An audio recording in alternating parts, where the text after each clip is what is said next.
Halo teman-teman, saudara-saudara yang dikasihi dalam Tuhan Yesus. Ucap syukur kalau hari ini saya boleh bercerita bagaimana saya menjalani kehidupan di mana ada pandemi yang sangat menakutkan bagi saya, karena saya juga tinggal sendiri di rumah. Jadi berawal dari kebingungan, kemudian ketakutan tentang virus yang tidak dikenal ini. Aturan pemerintah menyebabkan saya, juga mengharuskan saya tinggal di rumah, bekerja dari rumah, belajar dari rumah, dan ibadah dari rumah. Jadi timbul pertanyaan bagi saya, bagaimana nih kalau keluar rumah, nanti takut kena penyakit, kemudian kalau mau beli-beli apa, gimana caranya. Jadi saya bingung sendiri gitu ya. Saya kemudian anak-anak juga bilang, beli beli persiapan, siapa tahu nanti suatu saat tokonya tutup, nggak bisa beli beras kayak gitu kan. Kemudian iya saya nanti akan beli, saya bilang gitu. Kemudian malam-malam saya bertanya sama Tuhan, itu terjadi 2 bulan yang lalu. Tuhan, saya mesti gimana? Saya takut, saya khawatir seperti itu. Di antara masa teduh saya mendengar Tuhan berkata, memang tidak berkata melalui apa yang saya dengar dengan telinga, tapi dalam pikiran saya teringat firman Tuhan yang mengatakan bahwa Yesus pernah bilang, ini aku, jangan takut. Kemudian saya akan terus mematuhi aturan dari pemerintah untuk tetap diam di rumah, kemudian jaga kesehatan dan juga menjaga kebersihan. Dan juga ada juga pikiran saya untuk bisa berbagi kepada orang-orang yang membutuhkan. Nah, setelah saya berkata sama Tuhan itu, kemudian ternyata memang ada jalan yang Tuhan beri kepada saya. Ternyata saya bisa menemukan orang-orang yang bisa menolong saya selagi saya ada di rumah.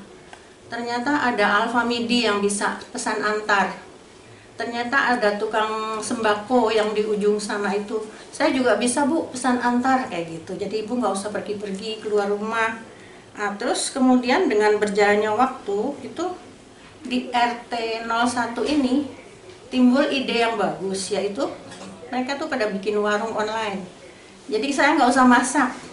Sore-sore, nah hari-hari begini nih udah timbul di WA itu sudah muncul, hari ini saya mau masak ini, mau pesan apa begitu kan. Jadi nanti sore-sore diantar karena sekarang bulan puasa. Kemudian itulah jalan Tuhan yang terbuka buat saya. Dan dalam hal berbagi juga ternyata ada ide dari RT 1 RW 11 bahwa kita harus menolong Hansip nih, Satpam, karena mereka menjaga tempat ini dari keamanan juga selama 24 jam. Kemudian kita berbagi, semua warga di RW 11 ini berbagi untuk memberikan makanan setiap hari, satu keluarga itu untuk 3 orang Hansip. Nah, itu juga merupakan satu hal yang sangat baik dan juga menimbulkan sukacita buat saya, karena saya bisa ambil bagian di sesi itu. Kemudian juga karena ada berita tentang orang-orang yang dilepas dari penjara, itu juga menyebabkan kita juga takut. Itu ternyata RW sini juga sigap, dia membuat satu gerakan, satu rumah satu kentongan, suruh bikin kentongan dari bambu itu. Nah, itu memberdayakan anak remaja juga untuk bikin. Nah, kita juga iuran untuk membayar itu, dan ternyata itu berhasil.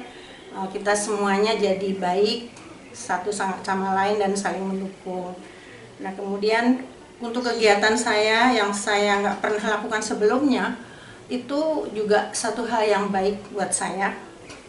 Saya berjemur, kemudian saya ikut WA group di tempat anak saya. Itu diikuti oleh 40 orang dari berbagai negara. Itu satu pasal satu hari. Itu juga sangat menolong saya untuk mengisi hari-hari saya untuk mengingat janji Tuhan. Seperti itu. Dan kemudian juga berkebun saya menanam sirih, menanam serai, kemudian menanam jahe. dan lain-lain. Di lantai 2 itu sekarang sudah mulai bertumbuh, bahkan cabenya sudah keluar buahnya seperti itu. Kalau ada matahari, sore-sore saya berjemur di sini di teras, dan juga menjemur alat-alat untuk tidur saya supaya saya tetap sehat. Setiap pagi setiap bangun tidur saya merasa bersyukur sekali, karena saya sadar bahwa hari ini Tuhan berikan saya hidup untuk boleh hidup, karena Tuhan yang memberi. Saya bersukacita sekali, saya diluputkan dari mara bahaya dan celaka, kemudian juga niat orang jahat dan sakit penyakit. Saya berjanji ketika suatu saat pandemi ini sudah berlalu, saya akan lanjutkan pola hidup sehat saya ini untuk selama-lamanya, karena akan menimbulkan sukacita, akan menimbulkan hal yang baik bagi saya, yaitu tubuh saya sehat, rumah saya bersih, dan juga saya bisa menjadi bagian dari di mana saya tinggal, yaitu berbagi dengan orang-orang yang ada di sekeliling kita. Demikian kesaksian saya, demikian kisah saya bersama Tuhan selama COVID-19 ini berjalan. Tuhan memberkati.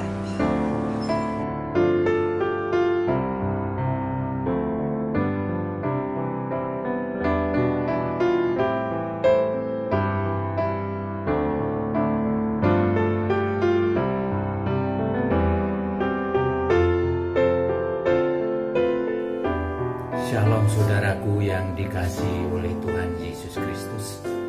Kebenaran firman Tuhan kita saat ini berjudul Berada di Jalan Tuhan. Baiklah, mari kita siapkan hati kita berdoa.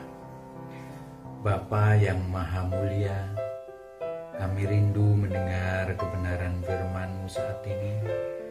Berbicaralah kepada kami ya Bapa. Roh Kudus, belas kasihanilah kami agar kami boleh mengerti kebenaran firman-Mu. Lalu kami mau hidup seturut firman Tuhan. Di dalam nama Tuhan Yesus kami berdoa. Haleluya. Amin. Saudara-saudaraku yang dikasihi Tuhan, kalau kita benar-benar mengaku percaya kepada Allah di dalam Tuhan Yesus Kristus, berarti kita harus mau untuk tetap berada di jalan Tuhan, untuk tetap hidup berjalan di dalam Tuhan, untuk tetap hidup melakukan semua kehendak Tuhan, sebab di jalan Tuhan itulah kita dibentuk, diubah, dan kita dibaharui. Tentu tidak mudah saudara-saudara berjalan di dalam Tuhan. Dan kita harus pahami bahwa berjalan dalam Tuhan bukan berarti berada dalam kenyamanan hidup. Justru berjalan di dalam Tuhan, kita akan dibawa kepada persoalan-persoalan hidup yang memang Tuhan izinkan itu di dalam hidup kita. Supaya lewat persoalan-persoalan hidup kita dibentuk. Melalui persoalan-persoalan itu kita mengerti apa yang menjadi kehendak Tuhan, apa yang menjadi rencana Tuhan dalam hidup kita.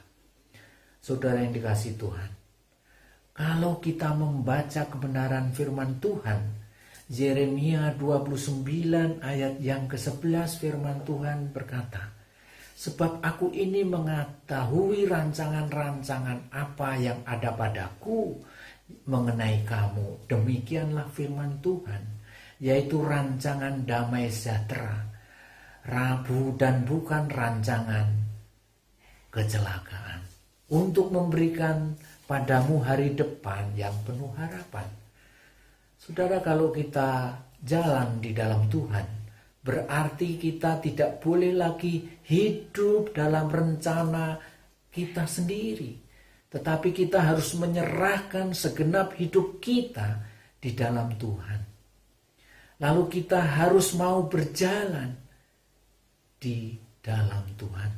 Karena di jalan Tuhan itulah ada rancangan-rancangan Tuhan, ada rencana-rencana Tuhan yang terbaik untuk kehidupan kita. Seperti yang firman Tuhan katakan, yaitu rancangan damai sejahtera dan bukan rancangan kecelakaan, untuk memberikan kepada kita hari depan yang penuh harapan. Saudara, kalau dikatakan memberi kepada kita hari depan yang gemilang, kita pasti berpikir bahwa Tuhan hanya akan memberikan kenyamanan hidup kita selama ini. Tetapi justru di dalam rancangan Tuhan, disitulah kita diproses, dibentuk, dan sekalipun itu pun menyakitkan, kita harus rela, kita harus mau.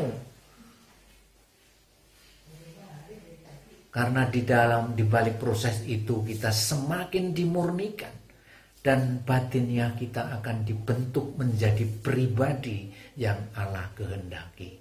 Saudara yang dikehendaki Tuhan, itulah kenapa kalau kita mau membaca kebenaran firman Tuhan di dalam Roma 8 ayat 28 dan 29, kita tahu sekarang bahwa Allah turut bekerja dalam segala sesuatu untuk mendatangkan kebaikan bagi mereka yang mengasihi Dia, bagi mereka yang terpanggil sesuai dengan rencana.